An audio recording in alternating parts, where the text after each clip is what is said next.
I want to continue. This is part 2 of our message or lesson last Sunday on the power of right thinking. The power of right thinking.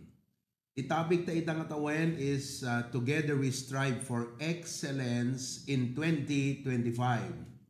So if we are to become excellent Christians, it all begins in the mind. So nga dapat addressan tayo, i-guide tayo, di panunod tayo. Tapos balin tayo nga excellent Christians. Amen, kakabsat? Philippians 4:8 all together. Let's read. Finally, brethren, whatsoever things are true, whatsoever things are honest, whatsoever things are just, whatsoever things are pure, whatsoever things are lovely, whatsoever things are of good report, if there be any virtue and if there be any praise, think on these things. Let us pray. Dear Lord, forgive us of our sins. Cleanse us from all our unrighteousness. I pray that our hearts and minds be ready and receptive and clean, pure, to receive thy pure word. And as we receive your word today, I pray that you give us divine understanding, that we could be able to connect and apply the lesson to the reality of our life. Help us to grow. Help us to elevate our spiritual life, O God. Give wisdom to your servant. In Jesus' name we pray. Amen. Okay, tugaw tayo kakabsat. Now, do you agree that the battlefield of life is in the mind? The real battlefield of life is in the mind. So, if you want to win instead of being defeated, it begins in the mind. So, if in the mind you overcome, you can overcome everything. If in the mind you are defeated, you are defeated. So the real thing is, the real problem is not the situations, the circumstances, or the people around us. The real problem is the mind. So if the real problem is the mind, the real solution also lies in the mind. Amen? Now, what we think will shape who we become. What we think will shape who we become. So if you are wondering why you behave the way you do, it is because of the mind. In other words, if you would like to change and project the kind of person you want to become, you always begin in the mind. Okay? Proverbs 23 verse 7, it says, for as he thinketh in his heart, so is he. Now, did you know that your emotions are influenced by your thoughts? So, your emotions are influenced by your thoughts. So, if you would like to have a healthy, productive, emotional aspect of your life, you've got to guard and guide your thought life. Doon nakalink lahat po yan, mga kapatid. In other words, when you fix the thought life, you fix the emotional problems. It's all in the mind. Not only that, but our decisions are also influenced by our thoughts. Do you agree with that? Amen? Our decisions are influenced by our thoughts. Now, you have to understand, decision is very powerful. Wrong decision will lead to wrong destination. So, you need to fix the thought life. Not only that, but also the thought life influence the actions. In other words, I behave the way I behave, it's because of the thoughts that's going on in my mind. And ultimately, also the thought life will influence our destiny. So, God wants to take control of your life. God wants to take control of your decisions. He wants them to be aligned to His will and plan. Okay? But for God to do that, your mind should agree with Him. Kasi po, kahit maganda ang plano ng Diyos sa atin, at meron siyang mga gusto na gawin natin, if He is not in control of your thought life, you will never fulfill what He wants. Okay? Same thing. Sa inyong mga parents, if you want to really transform and change your children, transform their mind. So everything starts in the mindset. Okay? Kaya kung makikita nyo napakatindi. Everything is being influenced and affected by the thought life. Amen? Now, right thinking leads to right living. Right thinking leads to right living. Are you living right? You may be in the right place, but if you're not living right, wala pong kwenta na nasa right place ka. Right place is a blessing if you're living right. Naunawaan nyo yan? So, it is important that you live right. But if you want to live right, you've got to have right thinking. If we want to glorify God, we must discipline our minds. Now, listen. The reason why we want to talk about the power of right thinking, bakit kailangan pag-usapan natin at kinakailangan i-practice natin ang right thinking is because of 3 reasons. Number 1, it pleases God. It pleases God. Okay?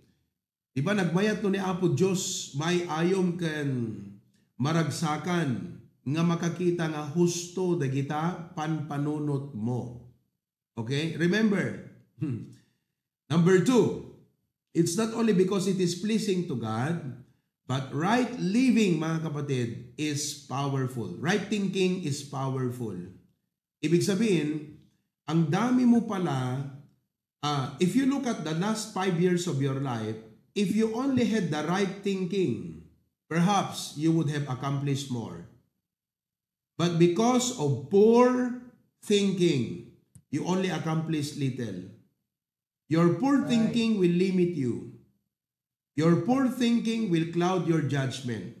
So titignan mo, the past 5 years of your life, you are in the right place in Hawaii, wonderful opportunities, perhaps you would have accomplished more. You would have the power to accomplish more if you only had the right thinking. So now, for the next 5 years of your life, if you want to do more and accomplish more for God, it is very important that you fix your thought life because right thinking is very powerful. Tingnan nyo, kung tinitignan mo ang tao, kahit mukhang ordinaryo tignan, pag maganda ang pag-iisip niyan, mas marami pang magagawa yan kaysa sa'yo. Naunawaan niyo? Oh, it's all in the mind. It's not really in the talents. It's not really in the opportunities that you have. It's the right thinking. Okay? So pag naging tama ang pag-iisip mo, ang dami mo nang magagawa. It's very powerful. Number 3, it's profitable. Awan sir, bidye panunot mo, nuhan nga ustot panpanunot. The only way, the mind is a tool that God gave to us. It is a tool that God gave to us. So if you know how to use the mind right, then it will be profitable for you. But if you don't know how to use the mind right, it will not be profitable. Not only hindi maging profitable, pwedeng makasira pa ito sa buhay mo. So again, I hope that you realize now the importance and the power of right thinking. Don't tell me you don't need this. Don't tell me, because if you are thinking right now, hindi ko kailangan yan. Hindi yan mahalaga sa akin. Hindi importante yan sa akin. Ibig sabihin, kapatid, wala ka pang maturity na ma-realize na itong napakahalagang bagay na ito is actually the one in control of your life. Control your thoughts because the mind controls your action, your emotion, and your decision. So you have to control your thoughts. Actually, let me give you another verse in 2 Corinthians chapter 12. 2 Corinthians chapter number 12, verse 5. Okay? 2 Corinthians 10. Alright? 2 Corinthians chapter 10. Huwag niyong isipin na nasa Hawaii ako kaya superior. Wala po yan sa lugar. Nasa pag-iisip. Kahit nasa Hawaii ka, kung hindi magandang pag-iisip mo, hindi ka aangat. Pero kahit nasa hindi ka magandang lugar, pag magandang pag-iisip mo, aangat ka. Nasa pag-iisip yan, mga kapatid. Mas maganda kung nasa Hawaii ka tapos maganda pang pag-iisip mo. Aba, sky's the limit. Okay? 2 Corinthians 10:5. Casting down imaginations and every high thing that exalted itself against the knowledge of God. Now look, and bringing into captivity. Do you know the word captive? To make it your servant. Don't let your thoughts maging master mo. Dapat maging servant mo yung thoughts mo. Mahira, no? So, ibig sabihin, adda sa bali nga nakem nga dapat mangtingel tapanunot. Kat dayjay nga nakem nga mangtingel tapanunot, it should be under the obedience of Christ. Do you realize that? So, you have the power and the choice to make your thought life a tool, because the thought controls the emotion, the thought controls the action, the thought controls the decision. So, that thought must be captive.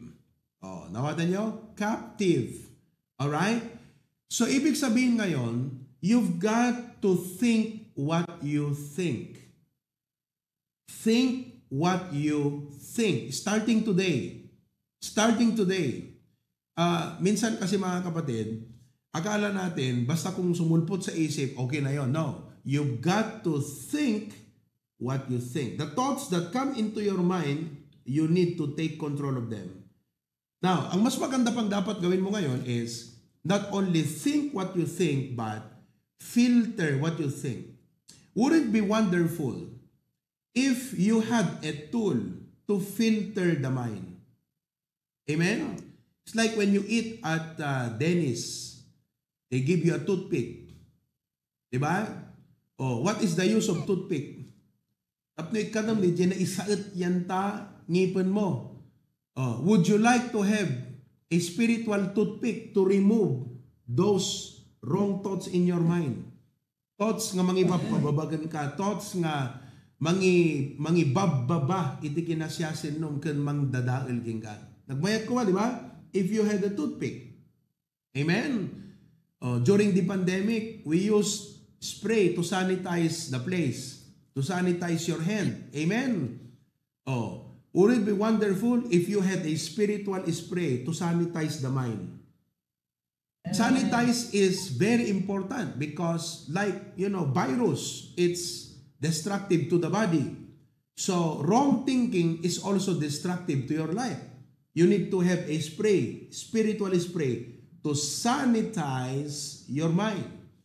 So, here in this passage that we read in Philippians 4:8, the Apostle Paul gave us, or God gave us through the Apostle Paul, a divine toothpick, a spiritual spray to sanitize the mind.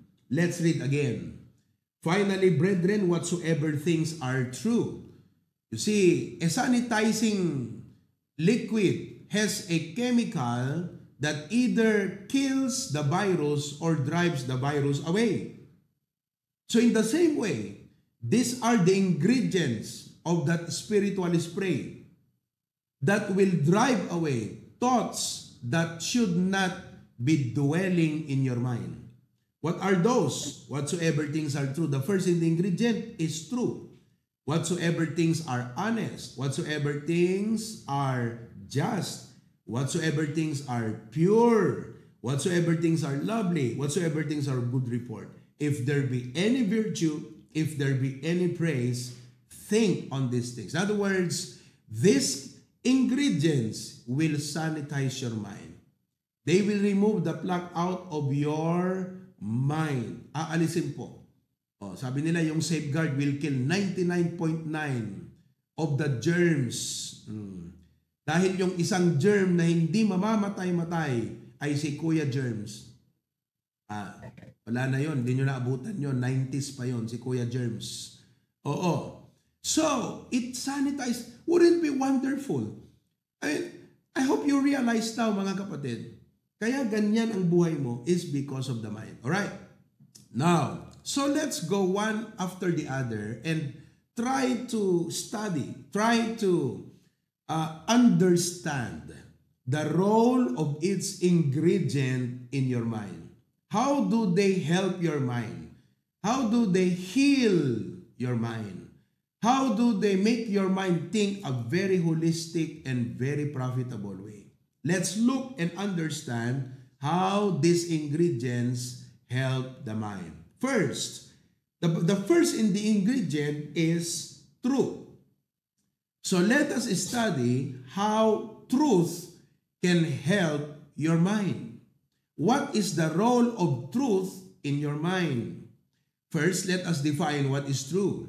The word true is defined as things that are genuine, factual, and reliable.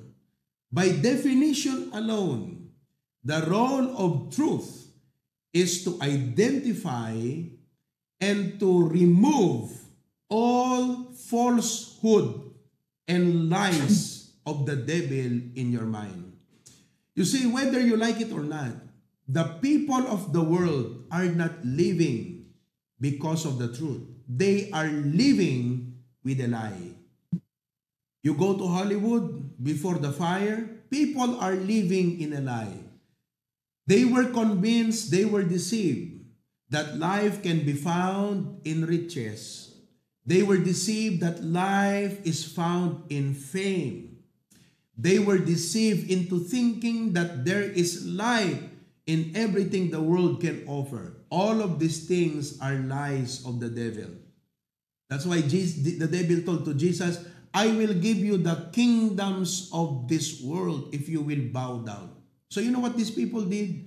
Because they thought and they believed that life is found in riches, in fame, that life is found in possessions, they were willing to bow themselves to evil.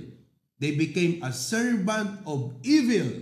And lo and behold, they are empty. No? There is emptiness in their life. Why? Because they thought doon ang buhay. But what is the truth? Life can only be found in Jesus. Yung titingnan nyo, pag magbakasyon yung mga unsaved dito sa atin, ay grabe, layos ti inom, manso tapulutan, pasyaran da aming nga bars, amin na pagdiskwan. Bakit? Doon sila naghahanap ng kasiyahan. If you're that kind of person, kakaasi ka mo. Kasi kailangan ti kasjay para maging masaya ka. Tayo hindi. The truth is, we don't need those things to be happy. We already have Jesus and He is enough to make our life happy. Regardless of the situation of life. So, nakakatulong po na yung mga katotohanan ay inaalis sa atin yung mga maling kaisipan, the lies and deception of the world. Let me ask you, is your life also being influenced by deception? Is your life also being influenced by the scammers, the evil scammers of this world? Truth will drive those things away. Kaya pag nakikinig ka sa preaching, alam mo yung umiikot sa isip mo, ganito yan eh. Pag na-enlighten ka, ang umiikot sa isip mo, ganun pala. Akala ko kasi ito eh. Akala ko kasi tama to eh. Akala ko eh. Pero nung mabasa ko sa Bible, mali pala. Pag may ganong umiikot sa isip mo, truth is now doing its job in your mind. Pero pag wala pang ganong umiikot na isip sa'yo, wala, hindi pa nagtrabaho ang truth sa'yo. That's why it's very important that you come to church. It's very important that you read the Bible. Because only the Bible can cause the mind to think that way. I thought tama yun. Diba? Tingnan mo nung araw, let's talk about religion. Diba nung araw, pambihira, devoted ka rin eh. Pupunta ka, lumuluhod ka doon, mula doon sa pintuan ng simbahan, hanggang doon sa stage, luhod ka, di ba? Nung malaman mo ang Bible, mali pala yun. So ang umikot sa utak mo, grabe ano, buti na lang nalaman ko ang katotohanan. Pag may ganong umikot sa'yo, truth is doing its work in your mind. And that's wonderful. Amen? Dati, pambihira, ikaw pa yung sakristan, tagabuhat ng mga rebolto. Diba? Sino sa inyo ang dating sakristan? Wala? Si Brother Enan, yung member natin sa San Nicolas, dating sakristan, altar boy. Siyang tagahawak nung umuusok na ganyan. Diba? Siya yung tagahawak nung inumin ng pare. Minsan sila yung tagahawak ng Santo Niño at Santo nila. Diba? So, nung malaman niya ngayon ang Biblia, sabi niya, mali pala yun. Sabi ng Bible, they have eyes but they cannot see, ears they cannot hear, mouth they cannot speak. So, when he heard that, truth was doing its work in his mind. Praise God, he was willing to let the virus of wrong doctrine go away, and now it's truth that's ruling in his mind.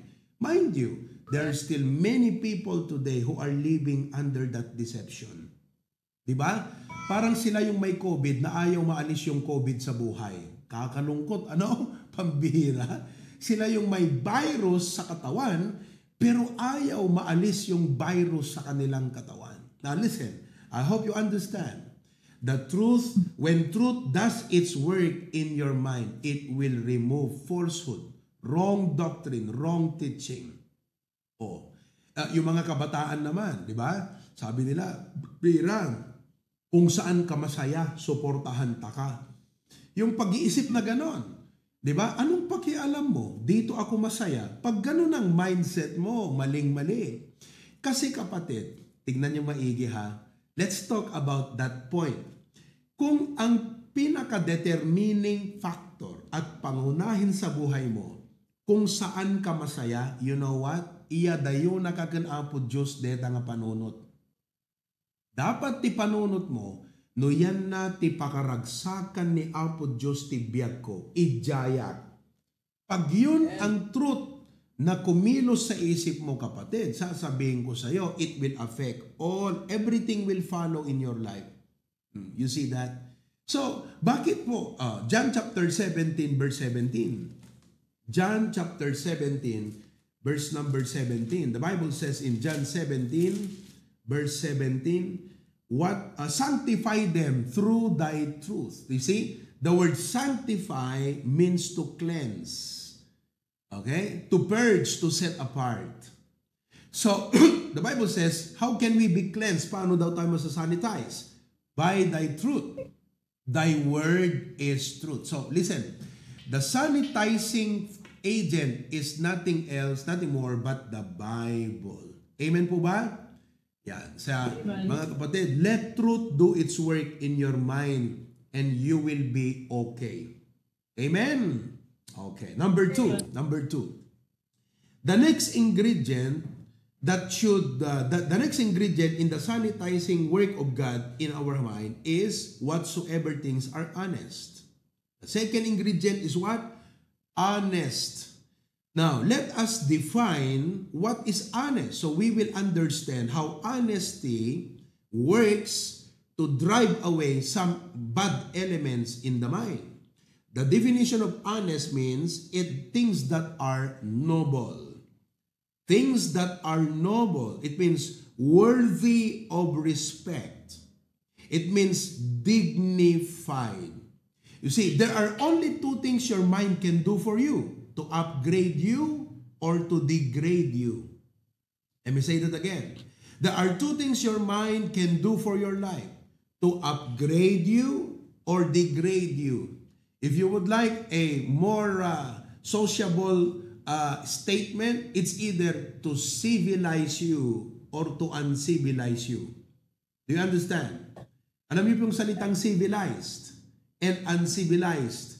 Diba sabi natin nung araw, yung mga nasa mga kabundukan, na walang damit, walang takip sa katawan, hindi marunong magkutsara, hindi naliligo, hindi nagtutoothbrush, walang hygienic system o walang hygienic na hygiene na kanilang practice or hygienic practice is uncivilized. So do you know what happens? Unti-unti, tinuturuan ka na maging civilized. Tuturuan ka mag-toothbrush. Oh, di ba? Sabi ng iba, toothbrush ka pa, sayang yung toothpaste. Oh, di ba? Yung mga ganong pag-iisip, maganda ba yun? Di ba? Bira, no? Oh.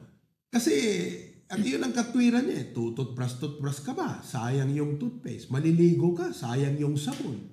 Magsishampoo ka, sayang yung shampoo. Huwag ka na lang maligo, huwag ka na lang mag-toothbrush. So yung ganong pag-iisip is uncivilized, unhygienic. Oh. Pero nung mangyayari, tuturuan sila. Hanggang sa maging automatic, tututbrush na, maliligo na araw-araw. Naligo ba kayo? Amen? Oo. Amen. Tingnan mo ngayong katabi mo kung mukhang naligo. Amen? Oh. Di ba mga kapatid? Tapos naturuan ka na mag-nail cutter, naturuan ka na magtanggal ng tutuli. Di ba? Hello? Oh, naturuan ka ngayon, tapos naturuan kang magdamit ng maayos. Anong nangyari? Yung habit, yung practice na yon, in-upgrade ang buhay mo. In-upgrade niya ngayon yung dignidad ng buhay mo. Yun po yung ibig sabihin ng honest. So, there are thoughts in life that will degrade your life.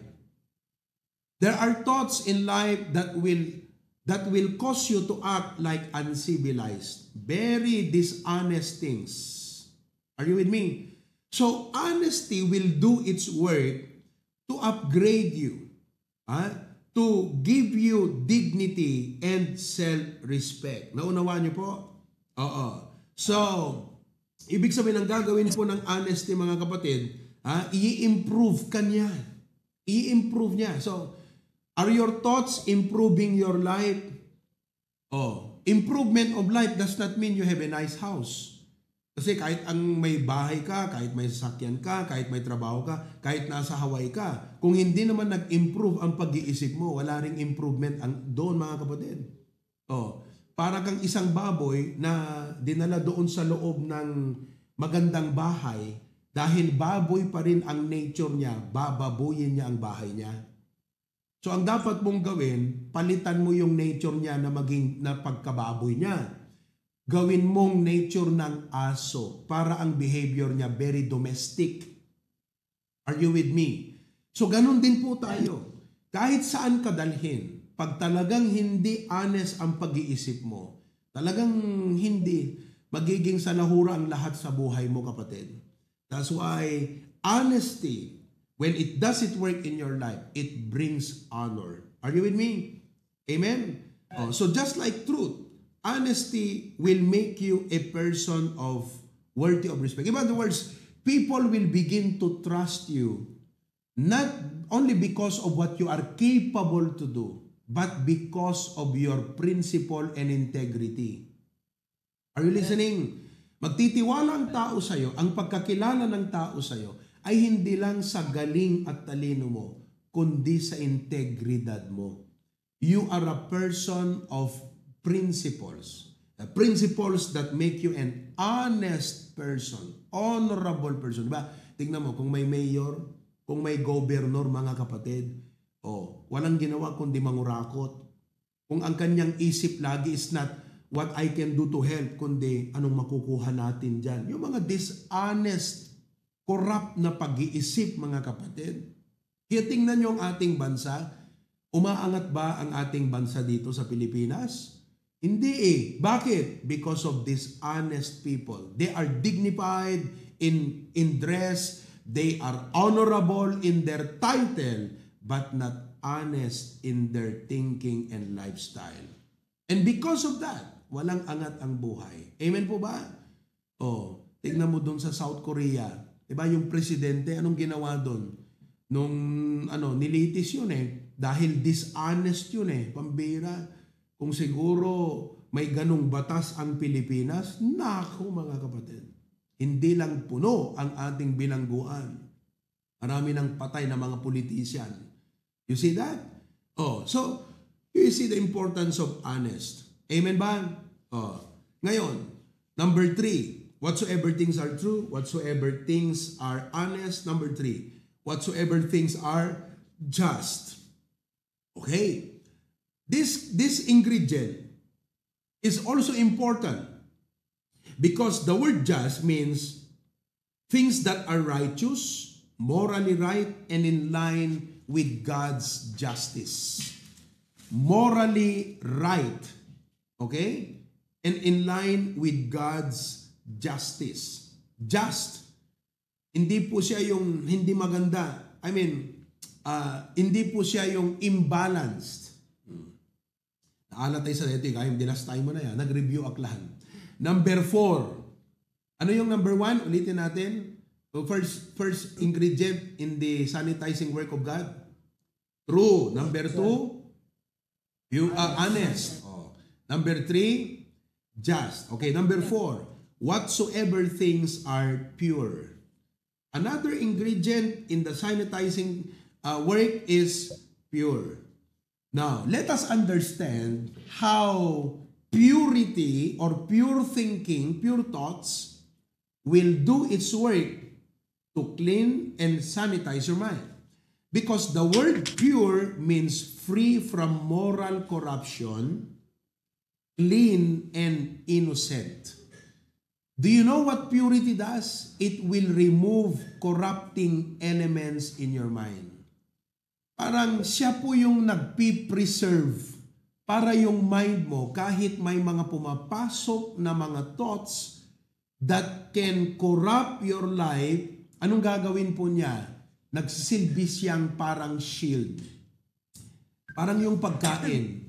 Kailan nagiging sayang ang pagkain? Pag ito ay na-spoil. Correct? Bakit na-spoil yung pagkain? Oh, parang yung mga, kasla ko manong inamag. Amoy the word nga inamag. Oh, sayang. Kasla ko madeta kwa. Deta makan uray pa'y naggapot US kakabsat. No nakadanon ti Pilipinas ka inamag, wano na perdi kakabsat. Wala, sayang yun. Hello? So uray da kayo, taga US, no inamag tapanunot mo, awan serbina, sayang. Hello? Oh. So pure thinking will clean the mind. Are you with me? It means clean and chaste. So just like honesty and purity, keyword nga amok nga maawatan nyo is the word integrity and credibility. Okay? So, paano po kumikilos yung pure? Ganito yan. Pag halimbawa, you may do the right thing for the wrong reasons. Are you listening? You may do the right thing for the wrong reason. Like what? You came to church, that's a right thing. But if you had the wrong reason, your mind is not pure. So you do the right thing with the wrong reason. In other words, purity will clean your motives. Hello? Motive is what lawyers always try to discern. The motive of the crime. For them to understand and really pinpoint the crime and the criminal, why he did it, they will always try to perceive the motive of the crime. Halimbawa, wala silang nakita na pumatay dun sa tao. Ang tatanungin ngayon nila, meron bang naging kaaway nito na siyang reason at naging motibo para patayin siya? They always look at the motive. Kaya itong mga lawyer na matitinding mag-isip, ang ginagamit po nila na tool is the power of motive. So in your life, you realize that motive is very important. It matters to God and it matters in life. So when you come to church, for example, what is your motive of coming to church? Binibiro namin yung mga young people dito nung araw Kayong mga young people, pupunta kayo rito kasi nandito yung crush mo. That's wrong motive. Are you with me? Isipin mo kung nasa gobyerno ka, you are in the right position but the wrong motive. Self-gain ang motibo mo. So anong gagawin ng pure mind, ng purity? Isa-sanitize niya po yun. Itatama niya na yung motive mo in doing the right thing is the right motive. Why am I doing this? And listen to me. Pag ang umiikot sa isip mo, Lord, I want you to know that I am doing this because of you. Pag umiikot na yan sa utak mo, kapatid, ayun, successful na yung trabaho ng pure thought sa'yo. Pero pag ang ginagawa, halimbawa, you go to work, Lord, para sa'yo lahat to, Lord. Are you with me? Lord, pupunta ako sa church para sa'yo, Lord. Parang kahapon, may lumapit sa akin magpa-advise, kabataan, magka-college. Sabi, Pastor, sabi niya sa akin, anong advice mo? Saan kayang school ang pipiliin ko sa apat na to? Mini, minimum. Sabi niya, doon kaya sa Manila? Kasi kung sa Manila, Pastor, magiging varsity player ako sa Adamson. Sabi ko sa kanya. Kung hindi naman, Pastor, tinitignan ko sa Baguio City. Kasi iniisip ko, Pastor, na kung saan ako magiging varsity, di ba? Talagang malaking bagay sa akin yun, Pastor. Sabi niya. Number 3, sabi niya, MMSU ako. Number 4, sa NU. Sabi ko sa kanya, okay, you would like my advice? Alright. Alam mo, kapatid, ang dapat nating ipinpoint, your motive. Why do you want to go to that school? What is your motive? Kung ang motibo mo ay dahil sa pagiging varsity, to me as your pastor, that's not a good motive.